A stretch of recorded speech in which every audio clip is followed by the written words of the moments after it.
Hi, everybody. So we're about to get going now. Thanks very much for your patience, and we greatly apologize for the 30-minute delay that we experienced here.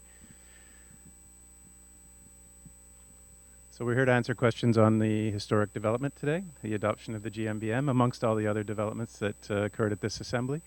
We have with us the President of the Council, Dr. Alamuyiwa Bernard Aliyu, and ICAO Secretary General, Dr. Fang Liu. I'd ask that you please ask your questions in English if possible, as we don't have anybody here to answer in French today. And I'd also ask, please, that before your questions, you identify yourself with your name and your news agency before posing your question, please. Put your hands up when you'd like to ask a question, and I'll bring the microphone to you. So, Alison Lampert with Reuters. So, there's been some question regarding the coverage of the MBM, especially in the voluntary scheme, given that there has been quite a bit of participation, but not all countries have participated, and there's been a lot of exemptions.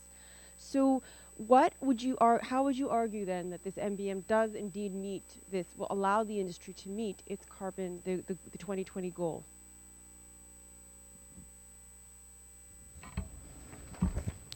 Well, yeah. As you know, initially we're looking at ensuring that 80% of global RTK is covered in the first phase.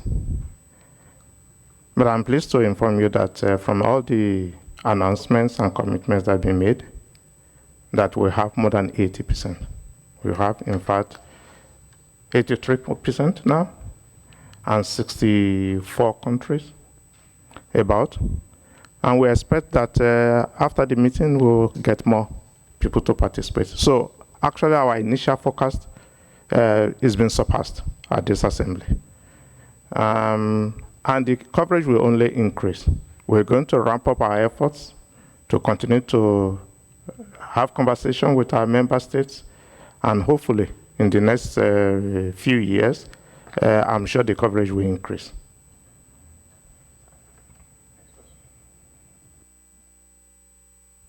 Hi, it's Joe Ryan from Bloomberg. Can you be a little more specific when you say 80% of coverage? Are you talking about throughout the life of the scheme or during the pilot phase? During the pilot phase.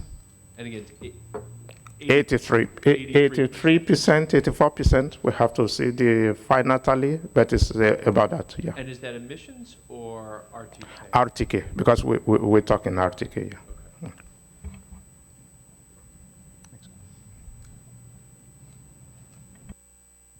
Thank you. Chris Surgener from Green Air Online. This morning, a number of countries submitted sort of reservations to certain aspects of the resolution. To me, the most important ones were concerning carbon neutral growth from 2020. Can you have a scheme where you don't have a target? Is that practical? And how do you address their concerns? Yes, the carbon neutral growth 2020 is an aspirational goal. But what is more important is that it serves as the baseline for our calculation of emissions. So any emissions generated by the industry after 2020 will have to be offset. Having said that, there have been a number of reservations made, but that doesn't stop the process moving forward. We have adopted a resolution, and the resolution is in effect. So we'll have to apply that resolution, and the baseline for our calculation will remain 2020. And any emissions we generate as an industry above that will have to be offset. So I would say that, yes, policy statements have been made, but the resolution will be in effect. Okay.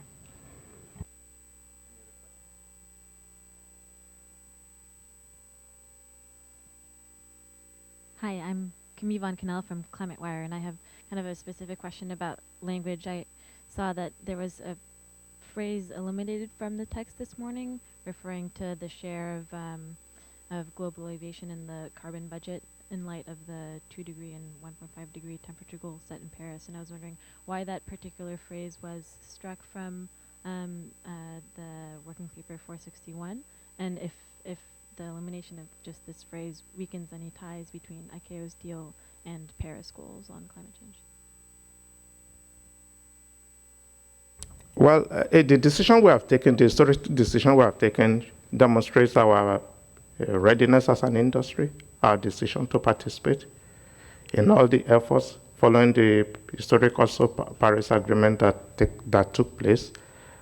And we have in the resolution the necessity for us to continue to work on the long-term goals. That work is just going to start. It's not completed yet. And the council will work with its Committee on Aviation and Environmental Protection to work on that. So until we come out with that long-term goal, some states felt comfortable not to mention the particular phrase we should mention, which comes from the Paris Agreement. But that does not mean the aviation is not committed to supporting all other sectors and member states to reach whatever target that is being set, the objective set by the UNFCCC. In the contrary, the decision for us that we took today demonstrates our preparedness to support all the global efforts to address climate change and the temperature goals. So that, and if you see our document, it's still there. Look at the resolution, you'll see it in the preamble. Okay? Yeah, Chris Surgeon again from Green Air Online. Some text was sort of added overnight concerning emissions unit criteria to do with the UNFCCC and double counting and so on. Can you just explain what that was about, why it's been put in there? I understood it had something to do with Brazil's concerns. Does it address their concerns, and does that now mean that Brazil are more likely to perhaps to opt into the voluntary phase? The whole document is a document arising from compromises and consensus. And as you know, that is the way ICAO works. It was important for us to get as many states to participate in the scheme, to support the resolution. And we did that. So I really don't want you to single out one amendment that was made, because there was continuous iteration to address concerns. And as you will know, it's very difficult sometimes to balance concerns. What is important is that the amendment you are referring to did not diminish and does not diminish the provision. As a matter of fact, it was to enhance the fact that credits generated through the UNFCCC process will be eligible for use in aviation. So it's actually a positive thing. Now, with respect to the participation by Brazil, you must have listened, if you were at the meeting, Brazil really committed to this scheme. But all the member states will have to submit a formal declaration, informal, about participation in the pilot phase. And I expect my expectation is that sooner they will be doing that. Okay. Just another quick question. Just moving forward, now that you've got this agreement, obviously there's going to be work done in terms of the carbon credits. Is that still on track at the Cape level for 2018? And what will you do? What type of work will be done to ensure there's no things like double counting and that the carbon credits are quality projects? The adoption of the resolution is the beginning of the work. A lot of work will have to be done between now and 2019 in order to make this scheme to be operational from 2020. That work will have to be done not only by ICAO, but our member states and the industry. We will have to develop a monitoring, review, and verification process. We have to develop registries at the national level and at the global level. And we have to complete our work with respect to the emission units criteria. And what I can tell you is that today we're celebrating the adoption of this historic achievement, but starting from next week, we start the work, and we'll continue. And we have to meet the timetable we have set for ourselves in order to adopt all those latest by 2018. Otherwise, we will not be able to be ready for the Assembly in 2019. So we have a lot of work still to be done, and we are focused on that work. The same way we have worked on adopting this resolution, the same passion will be applied to completing that work. Is your understanding of the language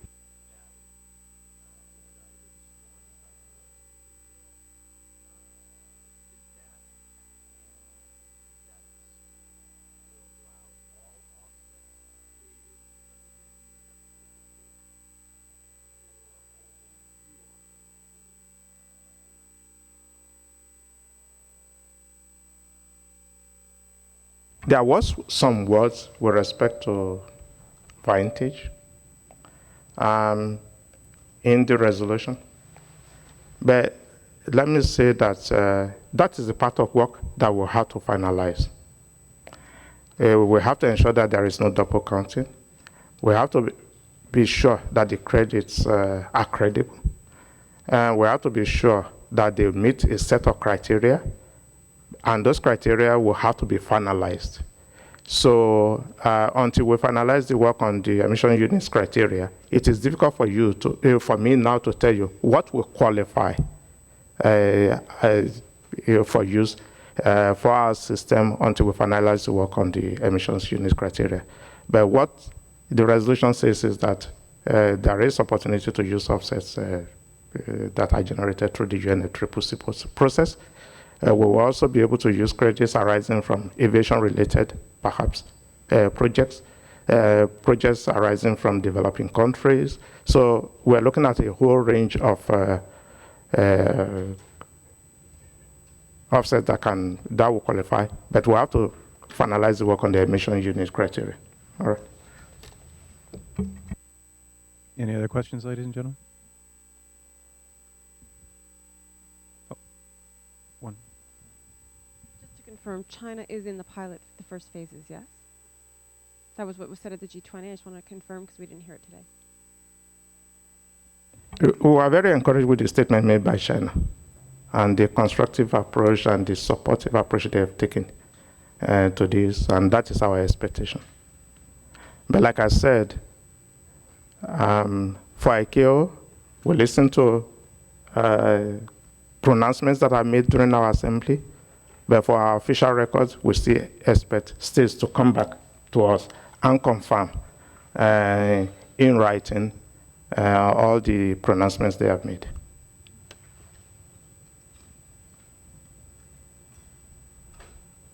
Just a final question on the credits. How likely is it that Red Plus credits might be eligible for this? I know you're still working on it. Can you repeat that?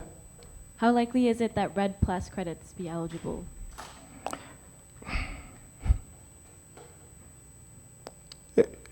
Let's finalize our work on the emissions units criteria.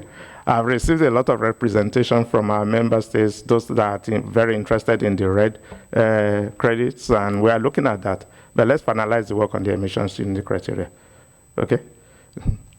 Any other questions, ladies? I don't want anybody to be overexcited or discouraged at this stage. But we are very receptive. They made a representation. They submitted a letter to me, and we are taking their views seriously.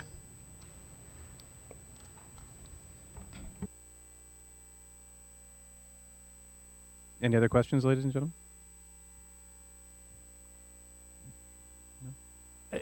May I ask the Secretary General to please also provide information on all the other issues that some of the issues that were accomplished during this meeting, because it's not only on climate change. We have other activities as well that should be of interest to you. Secretary. Thank you, Mr. President. As you just mentioned, the global MBM is the first ever, the industry-wide, global-wide scheme and to offset the emission at the global level. And on top of that, actually even in the environment area, NIQ did lots of work. And through this assembly, we also achieved lots of results. In particular, CO2 emission standards certificate, and as well as to reconfirm the basket measures to tackle the environmental issue on top of offsetting. And on top of the environmental issue, we also have the safety, security, and also economic development. With regard to safety, as you all know, safety is always the fundamental concern for the global air transport. For this assembly, we endorsed the Global Aviation Safety Plan. This is the second version, which will focus more on the state safety system. And with regard to the security, an assembly endorsed that the ICAO to develop the first ever global aviation security plan, which also will set a roadmap for the global aviation system to implement the standards as well as to make our system safer and secure. And with regard to the economic development, and Assembly also endorse the need to develop a global air transport plan, so which also to enhance the aviation's benefits and contribution to the global economic development and prosperity of the people. And of course, in order to do that, in order to ensure the safe and secure operation, we need also infrastructure modernization. So this assembly also endorsed global air navigation plan.